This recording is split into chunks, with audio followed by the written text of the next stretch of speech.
You know, sometimes you accept something in life where it's just so crazy, it's so beyond your comfort zone that you can't even, you've gone past fear and you're just in a state of, you know, you have to let it go.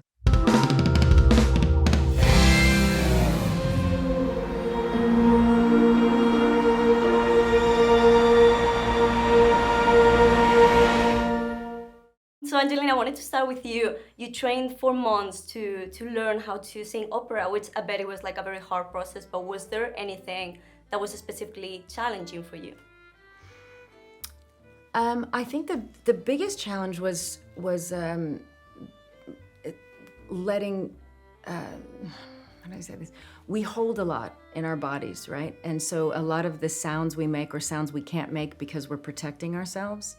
So I think the hardest thing for me was opening up and letting and kind of finding my voice, and I realizing how much I was holding in over the many years of life that we all have and affect us, and we don't realize that maybe even I had lost my voice in one way. And then of course there was the technical and the Italian and everything else, and then being in front of people, which was my nightmare.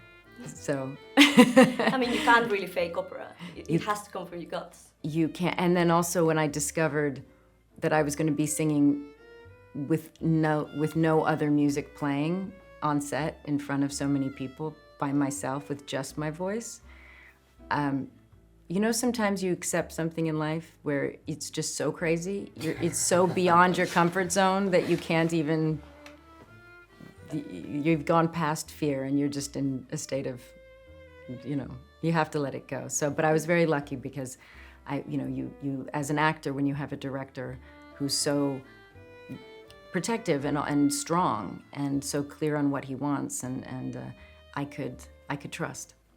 Yeah. Well, it's kind of you, but it's true that it's the only way to do it. Yeah. It's not just to create the right illusion. It's the only way to play the character, even when she's not singing. The music, it's the door, it's the key to anything. Yeah.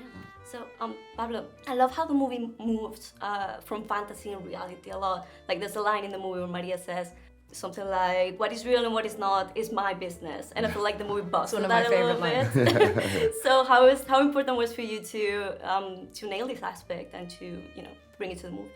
Well, it's what you say. It's about her perception. I think it's a movie that is looking at a single character all the time, and through her eyes we see the world. So it's about one single point of view, and it's really up to her as a performer and obviously as a character when she let us in and when she doesn't. And that interaction is very interesting and beautiful and essential to cinema.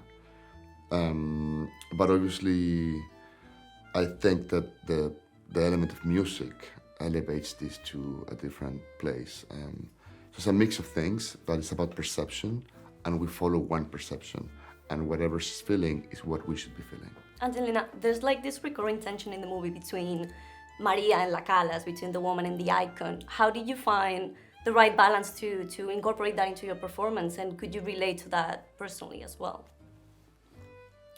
Sure, I think there's a public self and a private self for everyone, but maybe a little more magnified for somebody that's a performer.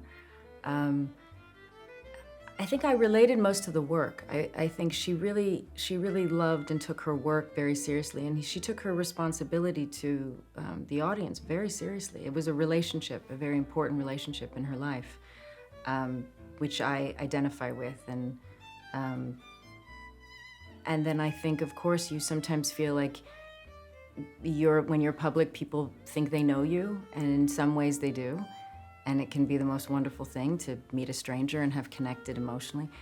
But then you live with that you're not really known, and there's a private you that sometimes doesn't have space or isn't wanted in the same way, or isn't given that room to be human.